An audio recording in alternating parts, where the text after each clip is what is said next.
তো দেখো চারাগুলো কত সুন্দর হয়েছে মাশাআল্লাহ। এই যে দেখো ঝিঙে চারাটা বসিয়ে দিলাম, তো মাশাআল্লাহ এটা নষ্ট হবে না। তো এখানে কিছুটা পরিমাণে কোকোপিট নিয়ে আসলাম বেডটা। তো আমি চলে আসলাম ছাদে, আমার ছাদে কিছু কাজ আছে, তো আজকে তোমাদের সঙ্গে শেয়ার করব। তো এই যে দেখতে পাচ্ছ আমি একটা বেডে ঝিঙের বীজ দিয়েছি, তো সেখান থেকে দেখো কত সুন্দর চারাগুলো হয়েছে। আর গাছগুলো দেখো গ্রো খুব সুন্দর হচ্ছে, কারণ বৃষ্টি এখন হচ্ছে। তো আসসালামু আলাইকুম, আশা করছি তোমরা সবাই ভালো আছো। তো আমিও ভালো আছি। আজকে একটা নতুন ভিডিও নিয়ে তোমাদের সামনে হাজির হলাম। তো আমি এখানে ঝিঙের বীজ দিয়েছি, 4টা বীজ দিয়েছি, তার মধ্যে 3টা বীজ হয়েছে, বীজ থেকে চারা হয়েছে, আর একটা বীজ নষ্ট হয়েছে শুধু। তো এই একটা বেডে 3টা চারা রাখা যাবে না, তো তার জন্য আমি একটা চারা এই বেডটাতে দিয়ে দেবো। তো এই সাইডটা খালি আছে, আর এটা একটা বড় বেড, তো এইখানেই আমি এটা দিয়ে দেবো। তো দেখো বৃষ্টি হচ্ছে, মাটিগুলো একদম ভেজা। তো আজকে চারাটা আমি বসাবো, কোনো জৈব সার দেবো না, তারপর আমি 2 দিন পরে জৈব সার দেবো। তো আগাছাও হয়েছে, তো এই একটা ঝিঙের গাছ আমি এখানে বসাবো। তো এখানে যেহেতু মাটিটা একদম ভেজা, তো এখানে কিছুটা পরিমাণে কোকোপিট দিয়ে দেব।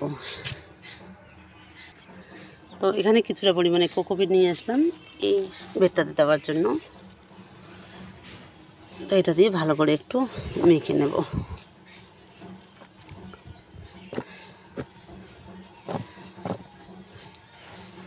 তো এই যে তৈরি হয়ে গেল আমার বেডটা। এবার এখানে ঝিঙের চারা বসো। তো চলো আমার ছাদ বাগানের ঝিঙের গ্রোটা কেমন হয়েছে তোমাদের একটু দেখাই। তো দেখো 12 ইঞ্চি গ্রো ব্যাগে দিয়েছি।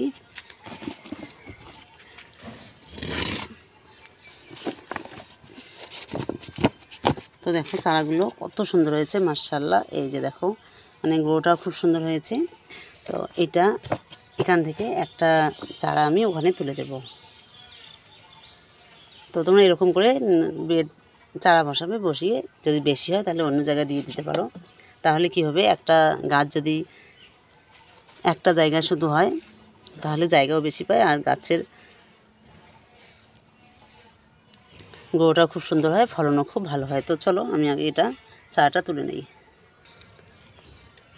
তো যেহেতু গাছটা বড় হয়েছে, মানে চারাটা যে বসিয়ে দিয়েছি, তো এটা একটু সাবধানে তুলতে হবে, নাহলে শিকড় কেটে গেলে গাছটা মরে যাবে, আর হবে না। তো চলো আগে এটা সাবধানে তুলে নিই।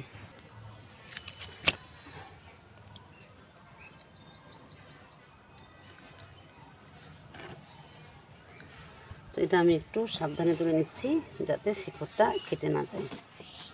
তো এই যে দেখো মাশাআল্লাহ কত সুন্দর হয়েছে ঝিঙের চারাটা।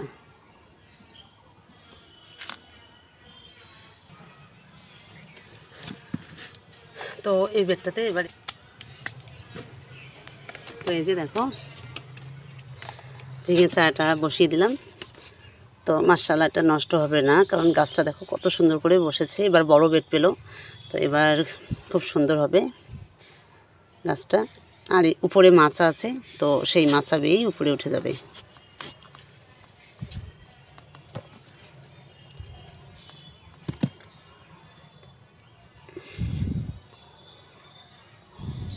তো আমার একটা ঝিঙে গাছ বসানো হয়ে গেল, আর এই জায়গাটা যেহেতু ফাঁকা হয়ে গেল, তো এই জায়গায় কিছুটা পরিমাণে মাটি দিয়ে দেব।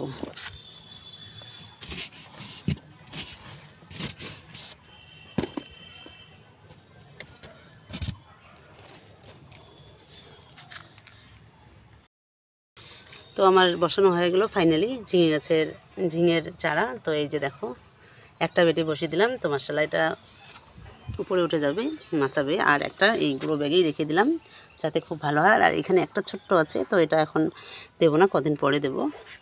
তো চলো এবার তোমাদের দেখাই। তো আমার ঝিঙের চারা বসানো কেমন লাগলো অবশ্যই কমেন্ট করে জানাবে। আর এদিকে দেখো ঢেঁড়স গাছগুলোর এতটা বড়ো হয়েছে।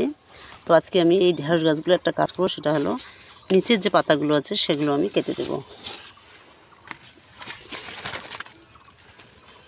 তো নিচের এই যে পাতাগুলো আছে এগুলো কোনো দরকার নেই, তো এগুলো তোমরা নিচের পাতাগুলো কেটে দেবে।